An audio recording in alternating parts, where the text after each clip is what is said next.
Bonsoir à tous, bienvenue dans votre émission, votre projet pour la Réunion.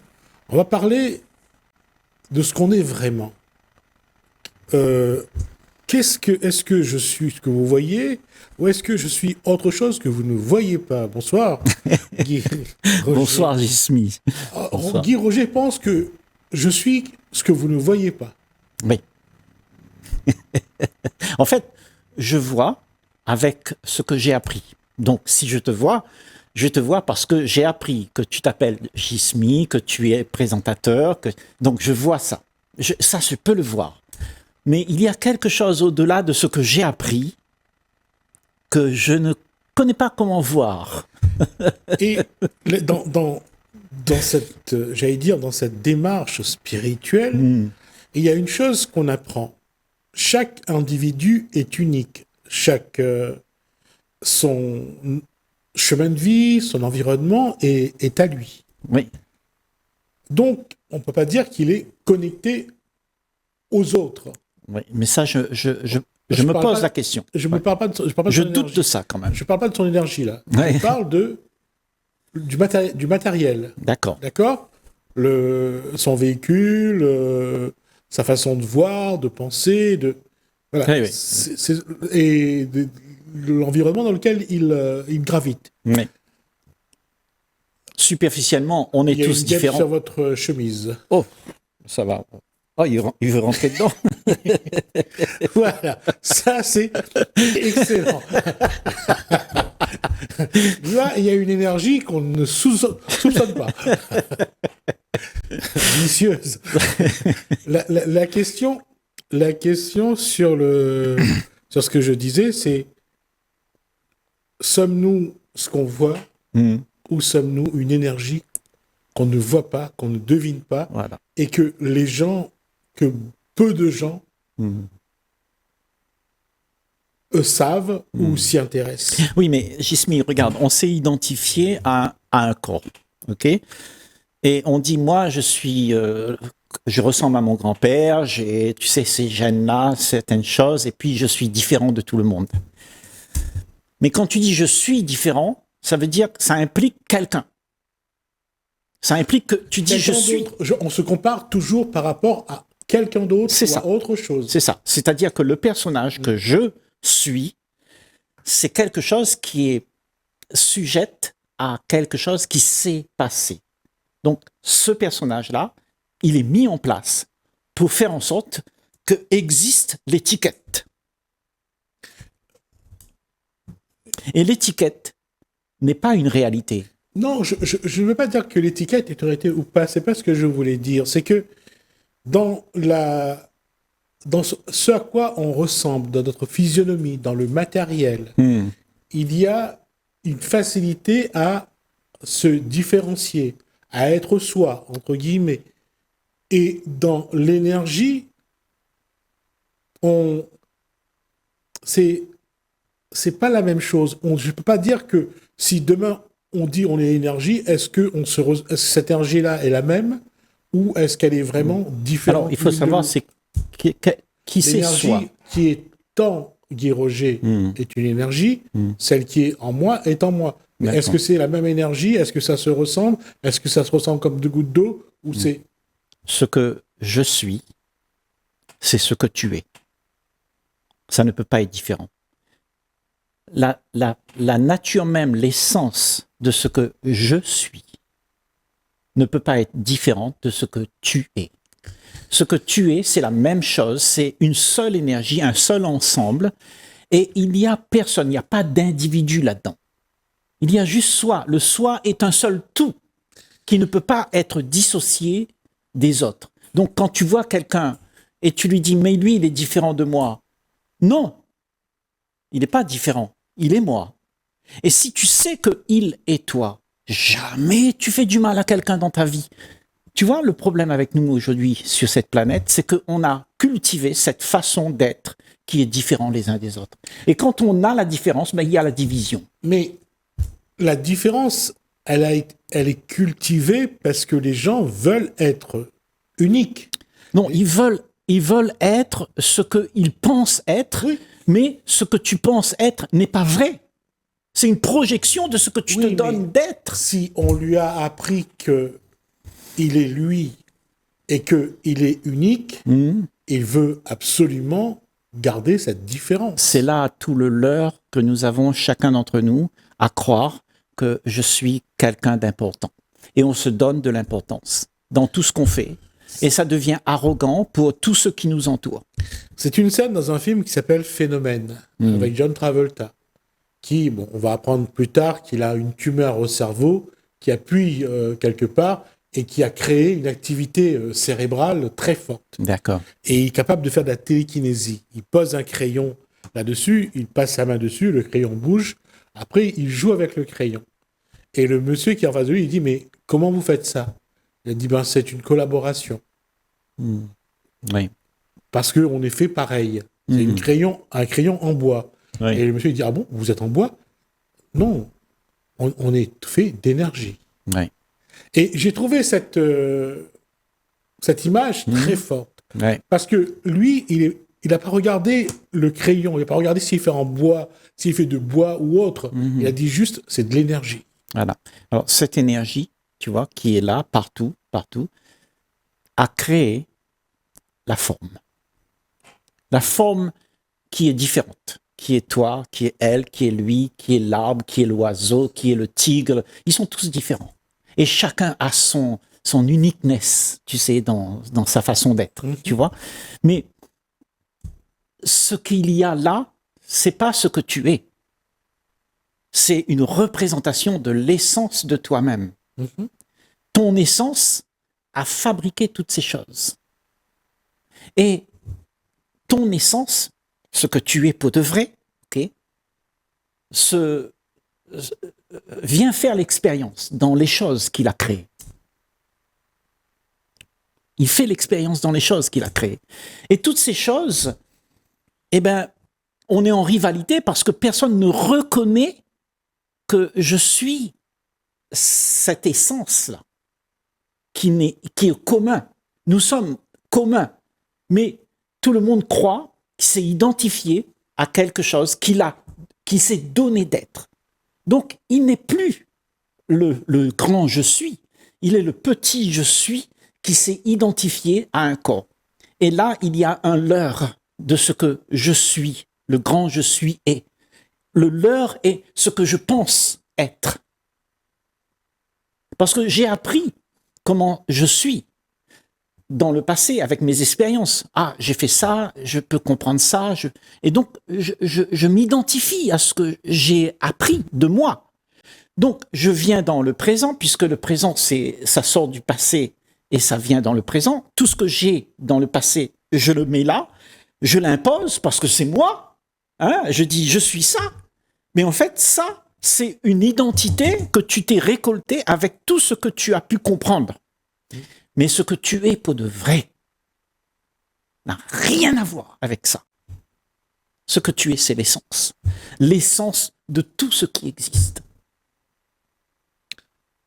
La question, encore une fois, c'est comment amener l'individu à voir cette essence-là qui est en lui. Ah. Ben, tout simplement, de voir déjà comment il se ment à lui-même. Ça, c'est plus facile à regarder. Parce que, tu sais, de comprendre ce que je suis, c'est immense. Je ne suis pas forcément un optimiste d'éducation, mais dire à quelqu'un qui se ment à lui alors qu'on lui a appris que ça, peut-être lui dire qu'on ne lui a pas tout dit. Oui, mais peut-être qu'on peut mettre les choses en évidence. Aussi brutalement ? Oui, je crois que si c'est pas brutal, ben on va continuer à dormir. D'accord. Parce que la plupart d'entre nous, on va jamais se réveiller si c'est pas brutal. Parce que c'est déjà pas facile de faire comprendre certaines choses à certaines personnes, de leur dire brutalement qu'ils se trompent, qu'ils se mentent.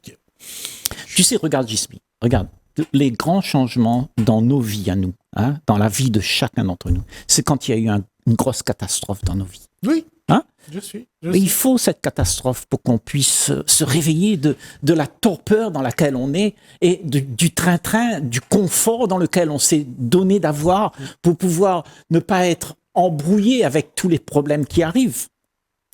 Mais je suis d'accord, mais encore une fois, comme je dis, la difficulté aujourd'hui, dans ce 21e siècle, c'est comment parler aux gens. Déjà, comment parler aux gens, comment faire pour qu'ils entendent, pour qu'ils écoutent, qu'ils écoutent, qu'ils entendent et qu'ils comprennent. Ben, tu sais, les gens, ils entendent mais ils veulent pas entendre. Tu sais, c'est comme quelqu'un qui passe devant un coucher de soleil. Il y a une merveille, tu sais, tu es émerveillé parce qu'il y a de la beauté, tu vois. Mais la plupart d'entre nous, on passe devant le coucher de soleil, c'est banal. On regarde même plus. On ne se lève même plus les yeux pour voir le coucher, la lune le soir. C'est rare parce qu'on est tellement occupé. Occupé avec quoi? Avec quoi tu es occupé? Mais avec toute la tracasserie de vouloir être quelqu'un. Parce que si tu n'es pas quelqu'un, alors tu as peur de ce grand vide qu'il y a. Parce que quand tu es rien, qu'est-ce qui se passe? C'est ça ton essence. L'essence de ce que tu es, c'est ce grand vide de rien. Et à partir de là, tout se fait. Tout se fait à partir de là.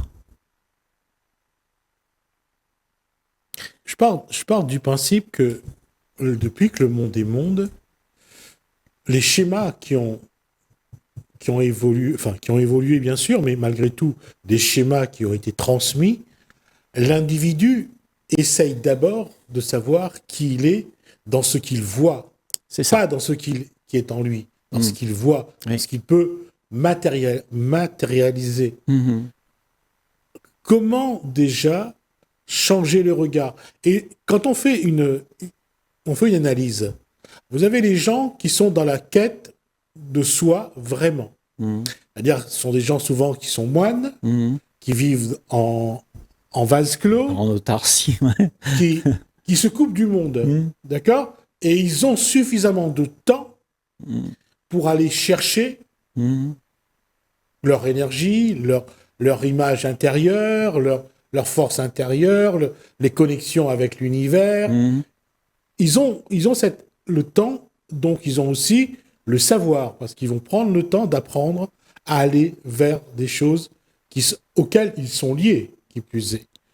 Mais celui qui croit que sa vie, c'est se lever le matin, aller dans l'embouteillage, aller au travail, manger à midi, rentrer le soir, et faire ça pendant toute ta vie,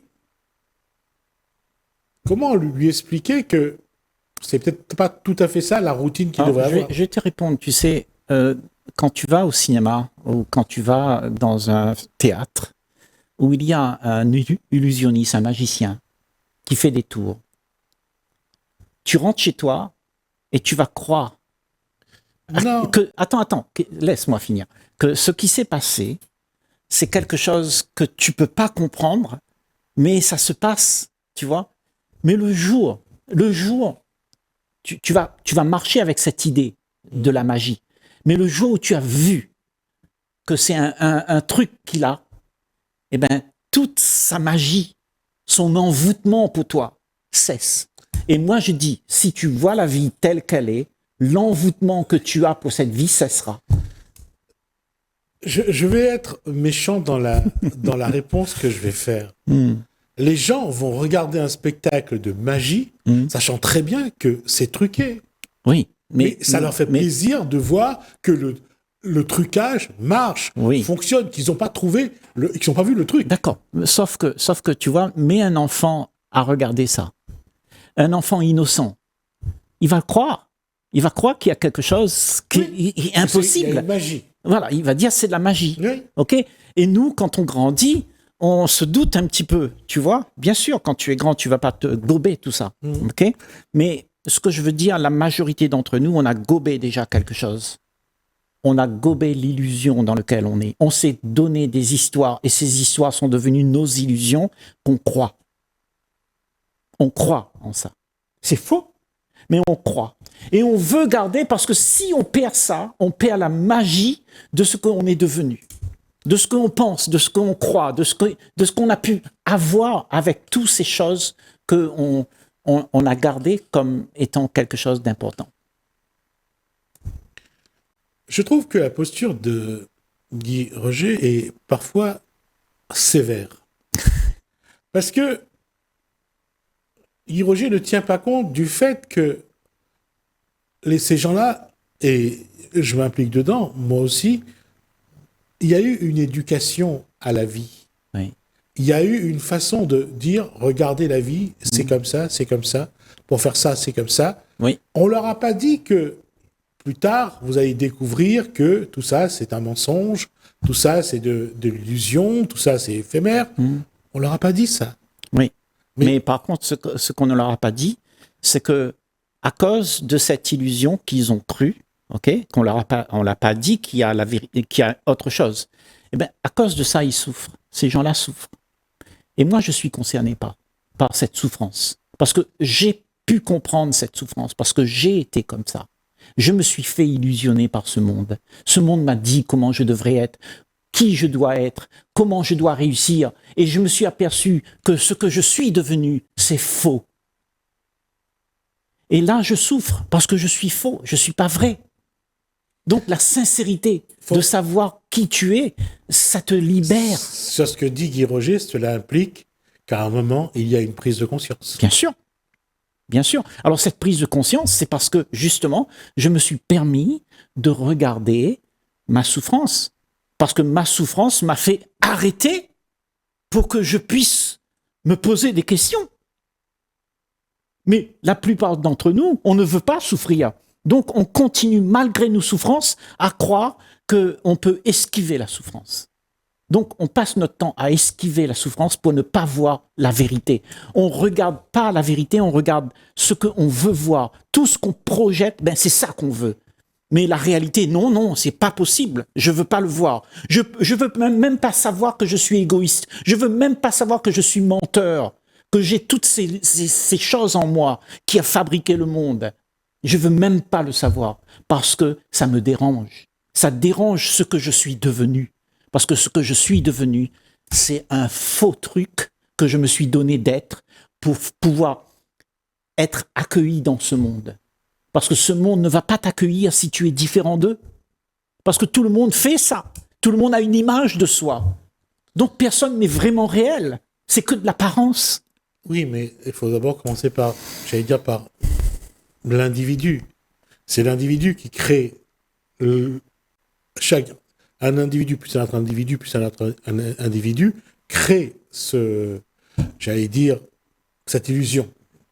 Oui. Mais l'individu seul peut sortir de cette illusion, peut aller vers lui-même, peut avoir une démarche spirituelle de profondeur et comprendre après Cet individu a le pouvoir de faire ça parce qu'il peut être attentif à ce qui se joue. C'est dans cette attention, quelqu'un qui veut voir tout ça, il faut qu'il soit attentif.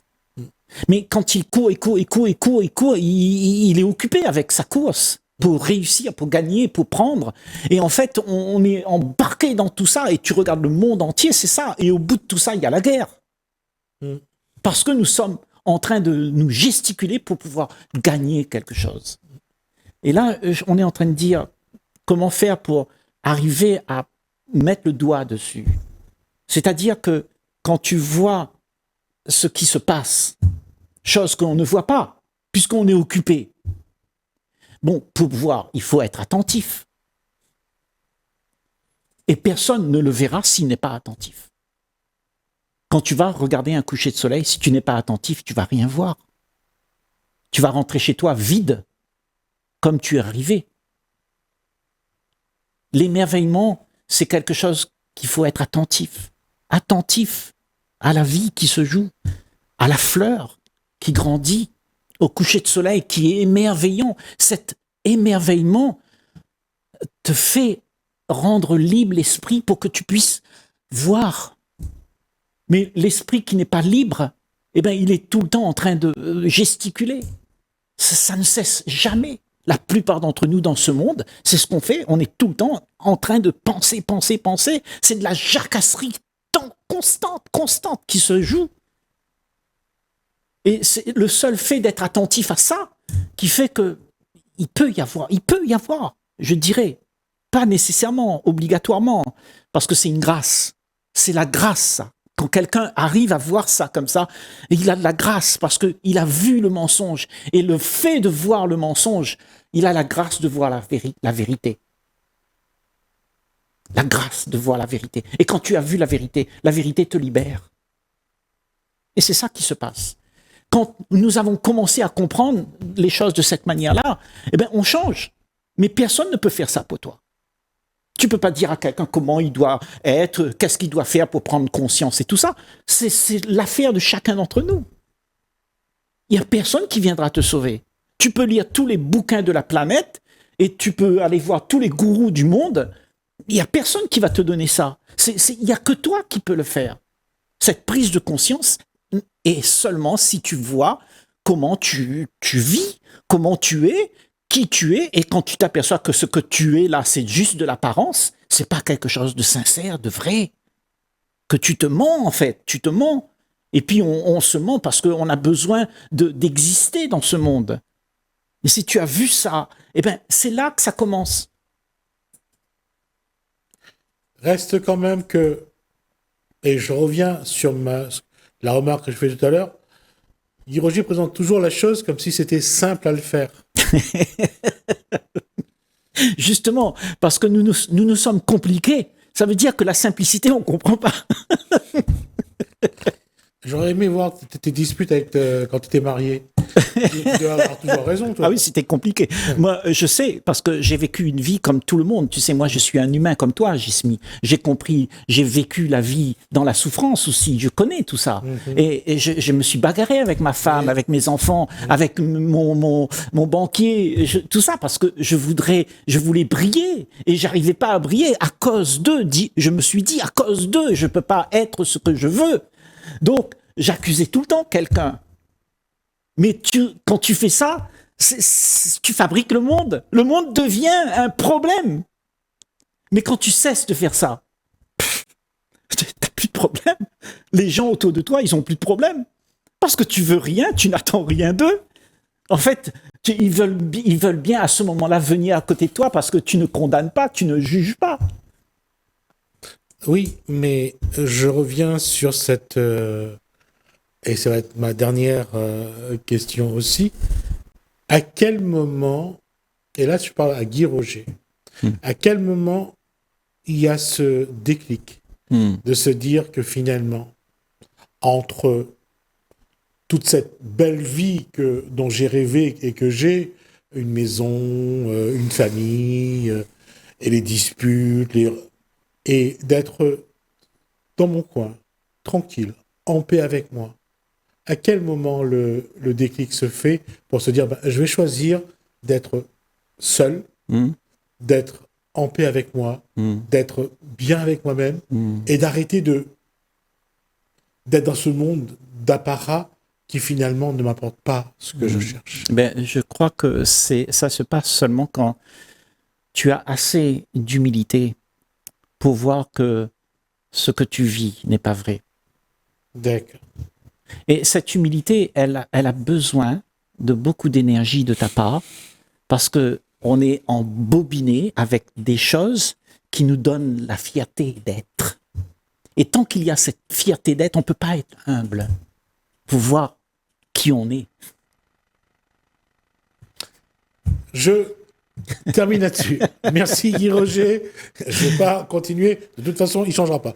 Il reste sur sa posture et il va asséner des coups de bâton aux autres pour qu'il change. Ah non, pas pour qu'il change.